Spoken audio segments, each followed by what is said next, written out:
தக்காளி செடி விதை போட்டு எந்த அளவுக்கு வந்திருக்காங்க பாருங்கள்.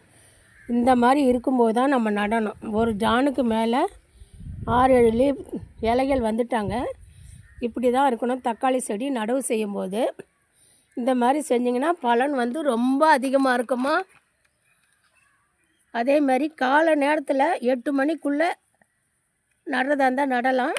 அப்படி இல்லைன்னா சாயந்தரம் தான் நம்ம நடணுமா. நட்டதும் நிழலில் இருக்கணும். இது வந்து நமக்கு தானாக வந்த தக்காளி செடி ஒரு 40 காய் மேலே காய்ச்சி அதிலேருந்து பழம் எடுத்து நான் தை பட்டத்துக்கு விதை போட்டு இப்போ தக்காளி வந்திருக்காங்கம்மா. எந்த அளவுக்கு உயரத்தில் இருக்காங்க பாருங்கள். இதை தான் நடவு செய்யணும்.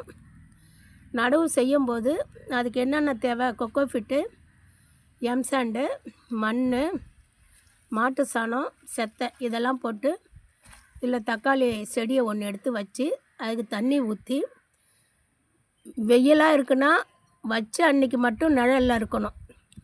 வச்ச அன்றைக்கி நிழலில் இருந்து வெயிலில் வச்சு வதங்கதா பாருங்கள். இல்லைன்னா வெயிலில் வச்சுருங்க. 6 மணி நேரம் 5 மணி நேரம் வெயில் தேவை. வெயிலில் தான் இருக்கணும். இப்படி செடி வைங்க. தக்காளி செடி மாற்றும்போது இந்த மாதிரி வேரோடு எடுக்கணுமா.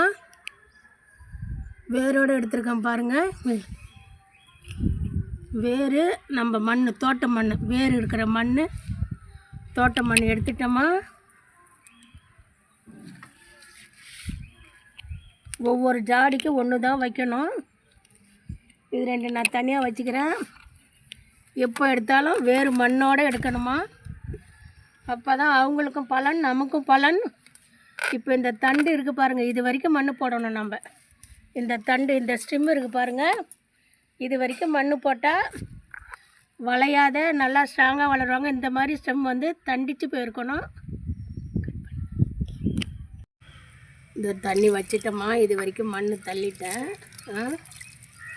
இது 2 தண்ணி ஊற்றணும். சீராக செடிக்கும் வலிக்கக்கூடாது, நம்ம மண்ணுக்கும் வலிக்கக்கூடாது. இதை பாருங்க.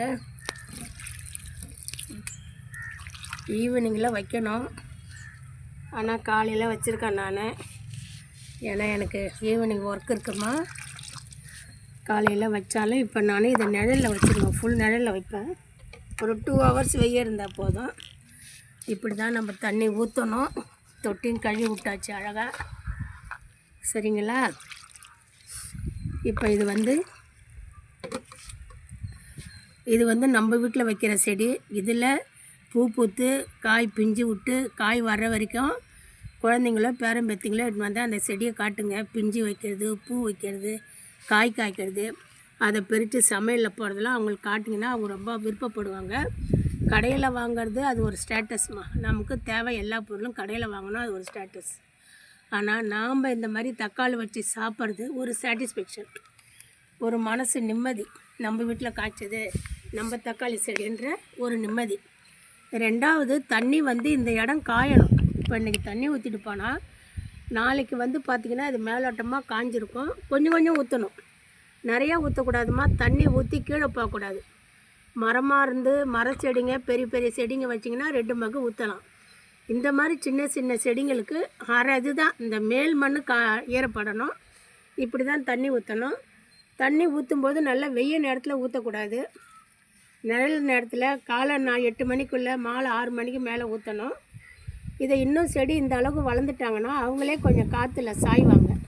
இப்படி சாயும்போது இது கூட ஒரு குச்சி வச்சு நம்ம வந்து ஒரு பின் போட்டுன்னா இல்லை கட்டிடணும். ஏன்னா இது காய் வைக்க, பூ வைக்க, கிளை வைக்க ஒரு பக்கமாக சாய்வாங்க. அப்போ சாயும்போது இந்த ஸ்டெம் வந்து உடையும், வளையும், அந்த இடம் வந்து வீணாகும். அந்த மாதிரி ஆக விடாத ஒரு கோல் வச்சு ஸ்ட்ராங்காக கட்டிடணுமா. இதே ஒரு செடிக்கு இந்த தொட்டிக்கு ஒன்று தான் வைக்கணும். இதை விட ஒரு பெரிய தொட்டிக்கு இந்த ஒரு செடி வச்சிங்கன்னா 2-3 செடி வச்சு கொடுக்குற பலனை இந்த ஒரு செடி கொடுப்பாங்க. ஒரு ஜாடிக்கு ஒரு செடி மட்டும் வைங்க. எவ்வளோ அகலமாக இருந்தாலும் ஒரு செடி இருந்தால் போதும், நிறைய நமக்கு பலன் கொடுக்கும். இப்படி தான் தக்காளி செடிமா. இது நாமளே தைப்பட்டம் போட்டு நாமளே இப்போ தக்காளி செடி வைக்கிறோம். இது உங்களுக்கு ரொம்ப பயனுள்ளதாக இருக்கும். அவசியம் கேளுங்க.